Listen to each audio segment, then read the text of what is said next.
the hospital is within walking distance." As he said this, he actually went ahead and made Carla get out of the car. To my surprise, my mother-in-law just casually took the passenger seat while Kevin took the driver's seat. "All right, that's how it is. I've made up with your dad, so we're going to enjoy a family trip to Hawaii. Just the three of us," they said and drove off just like that. What a shock. I was left speechless by the sudden turn of events unfolding before my eyes. "I'm sorry." Carla apologized with a hoarse voice, snapping me back to reality. At that point, nothing else mattered, and I immediately called a taxi to take Carla to the hospital. That was all I could think about. And so, I was burning with a flame of anger, vowing never to forgive them. Little did Kevin and my mother-in-law know that I would take such bold action. I swore revenge on Kevin and my mother-in-law for neglecting their family. My name is Emma Reynolds. I am currently 42 years old and work as a nurse. My husband Kevin is 45 years old, just a regular office worker. Our daughter Carla just turned 10 and is a quiet child, who always spends her time reading alone during breaks at home or school. Due to my job, I hardly had any interactions with the opposite gender. And I never even attended mixers because I was focused on building my career. Then, just after I turned 30, a friend insisted on not going to a matchmaking party alone because she was nervous. So I accompanied her despite having no interest. That's where I met Kevin. He laughed, saying he had been so focused on his work that he missed the chance to marry. I felt a strange sense of kinship with him, and before I knew it, we had exchanged contact information. Kevin turned out to be a very kind person, with a stable job and income. He showed understanding towards my irregular nursing hours, which undoubtedly drew me to him. Kevin felt the same way. "I want to know more about you, Emma." I was really happy to hear that. So, we were drawn to each other and started dating with the intention of getting married. And I got married at the age of 31. I got pregnant with Carla almost immediately after we got married and gave birth at the age of 32. We both agreed that one child was enough, so we didn't try for more after that. Now, 10 years have passed. A dreadful menace was closing in on me. One day, Kevin suddenly said, "My mom is going to stay with us from tomorrow. So, please take care of her." I was shocked by the sudden announcement of living together, and blurted out in a surprised voice, "What do you mean?" "It's troubling to be told suddenly that your mother is coming to live with us." According to Kevin, there had been a fierce argument between his parents. And during the argument, his mother said, "I'm leaving," and started packing her bags. Naturally, the only place for her to go was to her only son, Kevin. So, that's why his mother was suddenly coming to live with us. Honestly, I was against the idea of living with even my own parents, let alone in-laws. It's not like she needs care or anything. She's just running away from a fight with your father and coming here, ignoring our circumstances. Can you rethink this? Kevin seemed very displeased with my response and retorted with a sullen face, "Do you hate living with my mother that much?" I never thought you were such a cold person." I couldn't say out loud how much I hated the idea. Kevin's expression was too intimidating, and I shrank back, swallowing the words I wanted to say and glaring at him instead. Seeing that I couldn't talk back, Kevin smugly said, "Don't bother resisting from the start. Just prepare the room my mother will use right away. Firstly, since this house is a rental, we need permission from the landlord or the management company to increase the number of occupants. The lease is under my name because I receive a housing allowance. So naturally, I had to handle it. Moreover, our home is a 2-room, used by Carla and our bedroom. Sorry, but we don't have any spare rooms available in the current situation." Then, Kevin casually suggested something shocking. Then, just move Carla out and have her study in the living room or something. That way, we can make sure she's doing her homework, and it's good for her. She's just a primary school student, after all. Luxury like having her own room isn't necessary. So, Carla will have to spend her time in the living room for a while. I was taken aback by such a terrible argument. How can you say such a thing? Are you prioritizing your mother over your own daughter? Huh? I didn't exactly say that. But, I do owe a lot to my mom for raising me. So, that's that. Despite my protests, Kevin remained unmoved. As soon as Carla came back, he told her, "Your room will now be used by Grandma. So, start packing your stuff right away." I rushed to stop him, but Carla said it was okay, and started moving her things to the living room. Watching her back, my heart ached, and I felt a growing hatred towards Kevin. Lately, Kevin has neither been doing household chores nor contributing much to our finances. And he's been coming home late. Considering Carla is only 10, I had been patient. But seeing his behavior today made me think it was time to draw the line. The next day, as expected, his mother arrived in the evening and exclaimed, "Oh my, what is this filthy room? How can you expect to live like this, Kevin? Have you lost your mind?" Her arrival coincided with our neighbor's return, and they looked at us suspiciously. So I quickly apologized. I contacted the property management company, and they said a short stay wouldn't require any special procedures, just a notification was enough. Truthfully, I hoped my mother-in-law would return home as soon as possible. Ideally within 2 weeks. However, my wish was quickly shattered. The large suitcase she brought made it clear she intended to stay for at least a month, leaving me disheartened. She entered our home without a care for my feelings, inspecting everything. Upon opening the fridge and finding it nearly empty, she scolded. "What is this? The fridge is practically empty.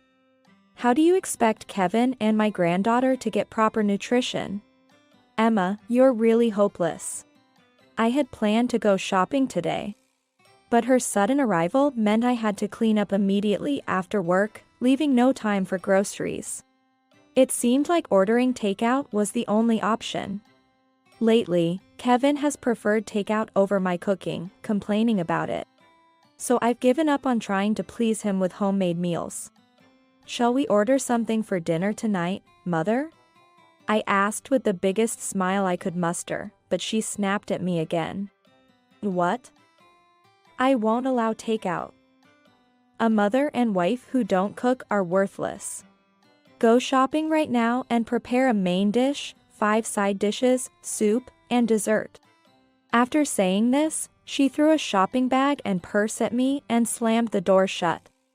Soon, I heard the TV blasting and her laughing loudly, leaving me sighing deeply. Unsure of how many times I've done so. An hour later, after shopping, I returned to find Carla doing her homework in the living room, with her grandmother watching over her like a hawk. If Carla made a mistake, her grandmother would loudly criticize. "That's not right," or "How can you not understand this? You're such a disappointment. Who did you inherit this from?" I intervened to protect Carla. She just started learning this recently. Plus, schools now teach foreign languages and programming, even to elementary students. You can't judge by old standards. I stood up for Carla against my mother-in-law, but she, not taking any of my words into account, said, "Sigh. If only she had taken after Kevin, who is smart." This comment was an indirect way of belittling both me and Carla. Carla looked downcast, so I immediately comforted her. "It's okay, Carla. Just go at your own pace." I glared at her grandmother, but it had no effect. And she began to greedily eat snacks, ignoring my disapproval. A week after her arrival, I couldn't hold back my frustration any longer and confronted Kevin. I can't overlook this any longer. Please do something about your mother. It's one thing for me to be criticized, but it's unfair to Carla. Then, Kevin retorted with a displeased look and a strong tone. Huh? Why? You're in no position to act so high and mighty when you're getting help with the housework. It's Carla's fault for not being good at her studies, isn't it? She's the real victim here, taking after you who aren't exactly bright. That really got under my skin, and I couldn't hold back any longer. Normally, I would avoid the hassle and end the conversation there. But as a mother, my heart ached to hear Carla spoken of in such a manner. And then, in front of Kevin alone, his mother would put on an act. As I busied myself, she would approach me with a smile, saying, "It's okay, Emma. Just sit down and have some coffee. I'll take care of everything." She pretended to be about to do the housework. However, she only showed the intention without actually doing anything, leaving me to handle everything afterwards. Despite this reality, was Kevin blind? I confronted him, who was believed his mother was helping me with the frustrations I had been holding back. So, it turns out your priority isn't Carla but your mother. How can you be okay with your own child being unfairly criticized by your mother? I couldn't stand it if my own mother did that. To this, Kevin provocatively laughed. My mom is always right. Well, since Carla ended up like you, not a university graduate like me, it's no wonder she's not good at studies or sports. Poor thing. At that moment, I definitely felt it was the last straw. However, thinking it childish to lose my temper on impulse, I just laughed and replied, "Okay, I understand." A month later, Carla, who usually wakes up early even on weekends, was still wrapped up in her blanket, so I went to check on her. She complained of feeling sluggish, remembering the recent outbreak of illness at her school. I suspected the worst and took her temperature. It was over 100 degrees. Panicked, I went to inform Kevin, only to find him getting ready to leave. I was stunned into silence as he casually mentioned, "Oh, yeah, I forgot to tell you, I'm going to Hawaii with my parents." I hadn't heard of such a plan before, but at that moment, it didn't matter. Normally, Kevin commutes by train, so the only car we have is mine. Ignoring Kevin, I tried to take Carla to the hospital, which is open even on weekends, when Kevin and his mother approached with their suitcases. Then, Kevin dropped a bombshell. The hospital is within walking distance. As he said this, he, unbelievably, took Carla out of the car. Shocked by the sudden turn of events, I watched as his mother calmly took the passenger seat and Kevin got behind the wheel. Then, that's settled. I've made up with my dad.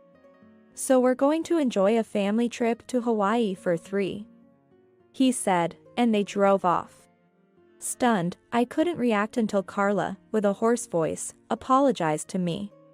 At that moment, nothing else mattered except getting Carla to the hospital as fast as possible. And I was filled with a burning rage. Kevin and his mother probably never imagined I would take such bold action. In my heart, I cursed them for neglecting their family. 2.5 hours later, my phone vibrated incessantly with Kevin's calls. Reluctantly, knowing ignoring him wouldn't change anything, I answered with a heavy sigh. Immediately, Kevin screamed for help without waiting for me to speak. "Please help." Kevin had apparently caused a single-vehicle accident on the way to the airport. My car has a manual transmission. Although Kevin has a license for it, he must have forgotten how to drive it due to his habitual train commuting. It was embarrassing for him to admit his lack of confidence in driving a manual in front of his mother. So he took the car anyway. Of course, I had made sure to have proper insurance. setting it up so that coverage extended even to a spouse, should Kevin decide to drive. Therefore, there was nothing illegal about Kevin driving the car. After all, despite my objections, Kevin took the car on his own accord. So any accident was entirely his fault. As I was contemplating this, Kevin blurted out, "The accident happened, and now I'm running out of time for my flight. It's your car, so you deal with it. It's this hard-to-drive car's fault anyway.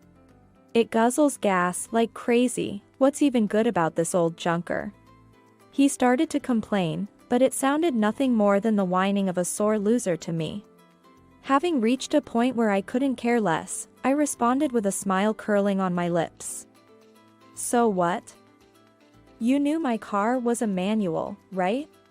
You decided to drive it without permission. The responsibility for an accident lies with the driver, not the owner. Oh, you hit a guardrail, right? Then, you'll be paying for the car's repair and the guardrail damages out of your own pocket." With that, I hung up.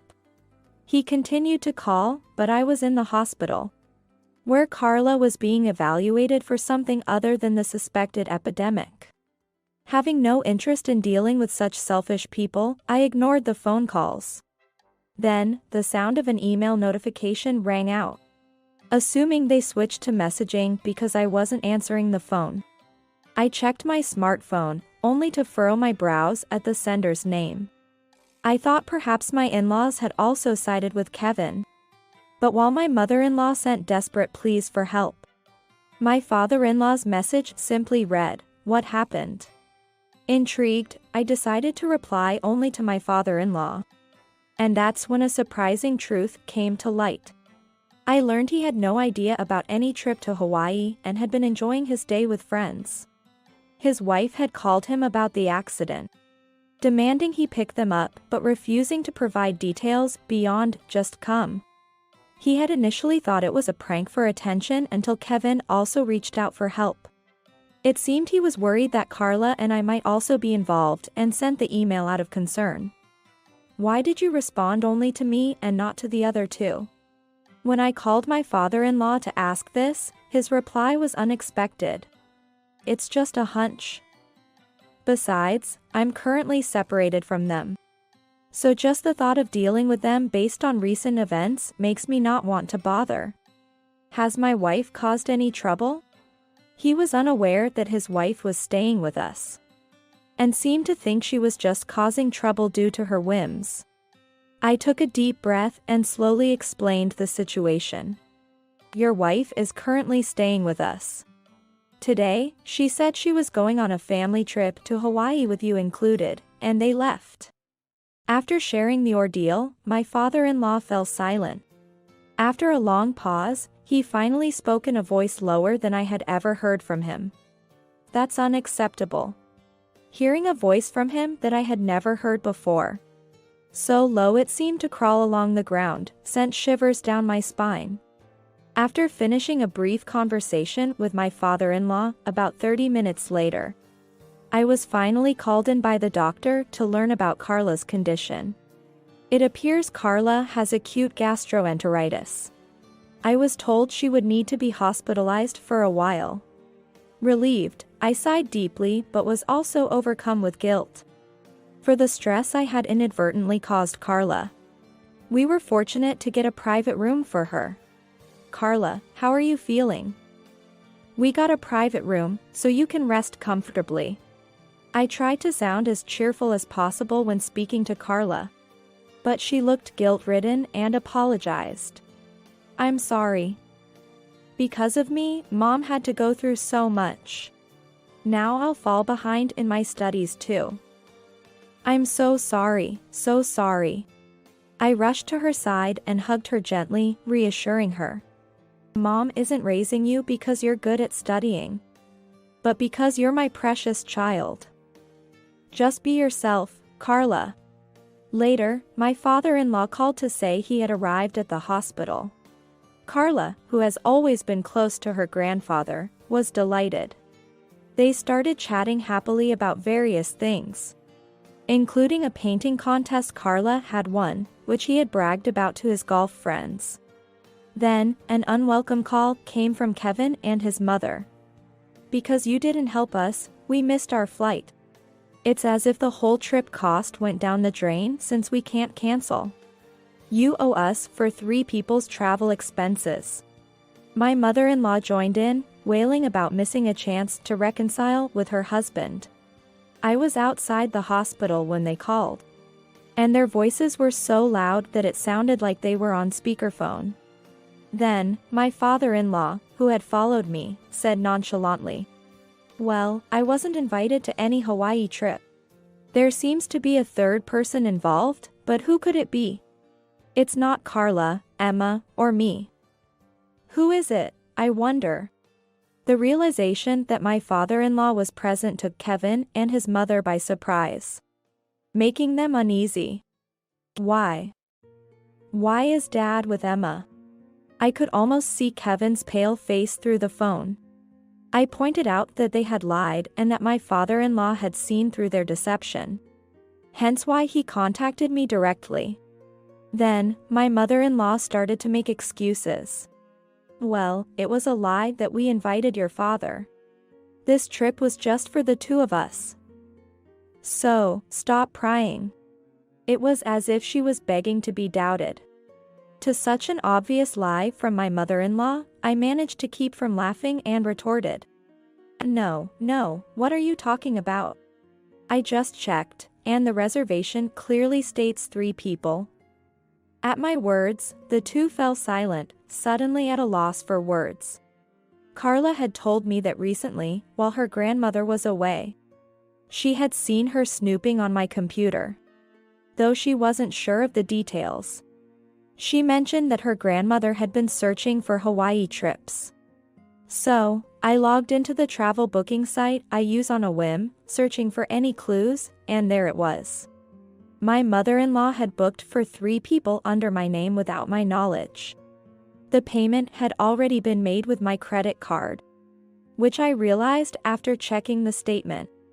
I was the one financially damaged, yet Kevin complained about cancellation fees, which I thought was absurd. The fact that there were 3 reservations also served as evidence. So I asked who the third person was. Kevin continued to deny it. My mom must have made a mistake with the number of people. It was supposed to be just the 2 of us. Oh, is that so? Kevin seemed relieved at my response. Anyway, the trip is cancelled, right? Then, come to the location I'll tell you now. We'll discuss what to do next there. After saying that, I hung up. I left a message for Carla at the hospital and waited at a nearby diner with my father-in-law for their arrival. When they showed up, Kevin, for some reason, started to complain. The cost of repairing the guardrail isn't covered by liability insurance. So sort it out with your insurance. I was flabbergasted by Kevin's claim. Excuse me? You're the one who hit it. It's your fault for being careless, so you should pay out of pocket. What are you talking about? As I glared at him, Kevin flinched and stepped back. Then, my mother-in-law spoke up. Never mind that. So, Emma, what did you want to talk about? Eager to get to the point, I somewhat appreciated her attempt to steer the conversation and said, Upon checking, the dash cam recorded not just you, my mother-in-law, and Kevin in the driver's seat, but also an unknown young woman sitting in the back seat. Their faces tensed up at my words. The dash cam in my car is quite high-tech, allowing me to check the footage in real time via a smartphone app. Of course, I can access past footage instantly on my phone. The security measures I had taken for the car, in case of theft, paid off in an unexpected way, exposing Kevin's affair. Lying about going with your parents. And actually planning to bring your affair partner, huh? Thanks for leaving such clear evidence. Contrary to my smile, their faces turned pale. They probably thought removing the SD card would erase the evidence. I then revealed that I had been suspicious of Kevin's behavior and had been looking for evidence of his infidelity, ready to confront him with divorce once I had solid proof. My mother-in-law's stay and the trip to Hawaii, followed by Carla's fever, had delayed my plans. I had been considering divorce from Kevin all along. The two, now silent, listened as my usually quiet father-in-law spoke up. Like parent, like child, huh? Mom, you can't say much since you're also having an affair with a much younger man, right? Kevin was shocked, having been unaware, and looked at my mother-in-law. Her face turned red, exposed in front of others at the diner. At your age? Being deceived by a younger man and even bragging about being in love? What a joke. His deep-seated anger was evident. It turned out the reason for my mother-in-law's home escape was her own doing. Yet, she blamed my father-in-law, refusing to see her own faults. Disgusted, I looked at her with contempt. I have no intention of meddling in your affairs. However, Kevin, you will be divorcing me, and I will have custody of Carla. You'll pay child support and compensation, of course. And you'll be responsible for the car repair costs and the Hawaii trip expenses, including those for your partner. The moment I said that, Kevin, without caring who might see, deeply apologized. All right. I'll pay for everything. I'll even pay the compensation money that should be demanded from her. Just please, don't contact her. The reason he gave was astonishing. Apparently, Kevin's mistress is the daughter of an important client's company president, and she was completely unaware that Kevin was married. My mother-in-law liked the mistress because she came from a wealthy family, and thought it would be nice to deepen the relationship by saying, "Let's go on a trip together," without any sign of remorse. The naive mistress took it seriously, and she even praised Kevin excessively for driving an old manual car, as confirmed by the dashcam footage. And, getting carried away by the praise, Kevin crashed into the guardrail due to his inattention.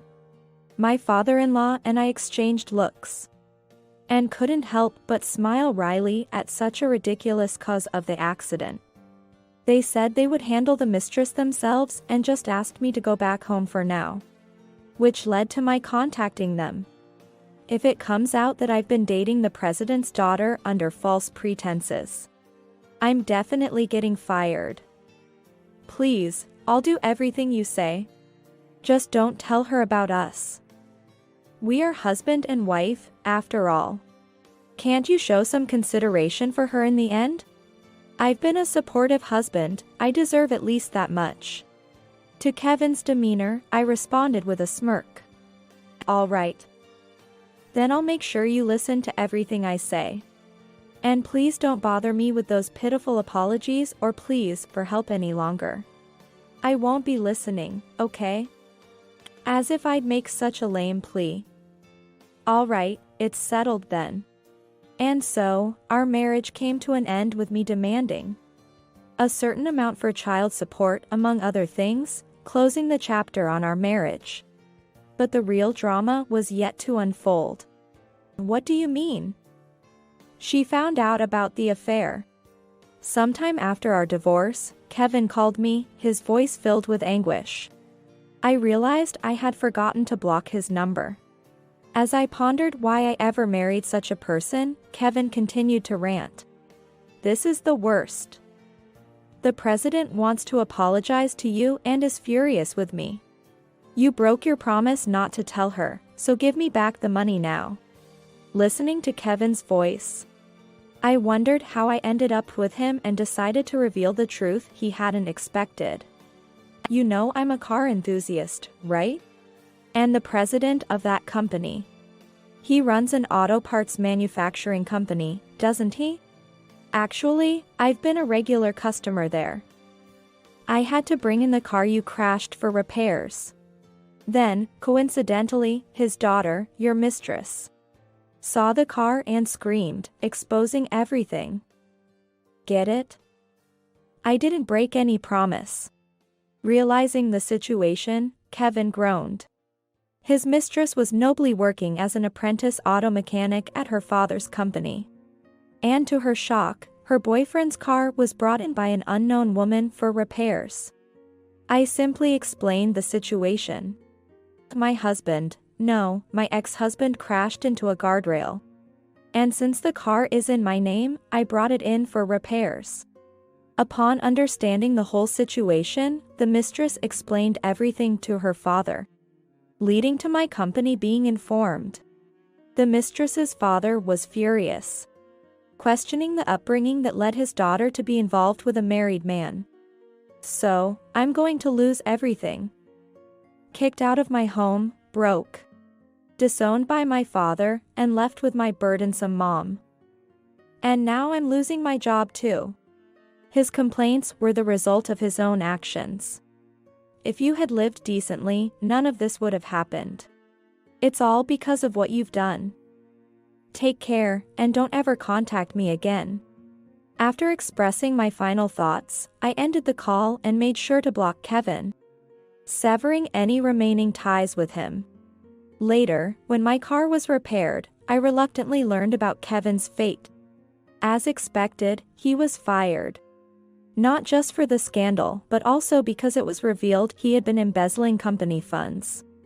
If he returned the money, he could have been demoted as a disciplinary action.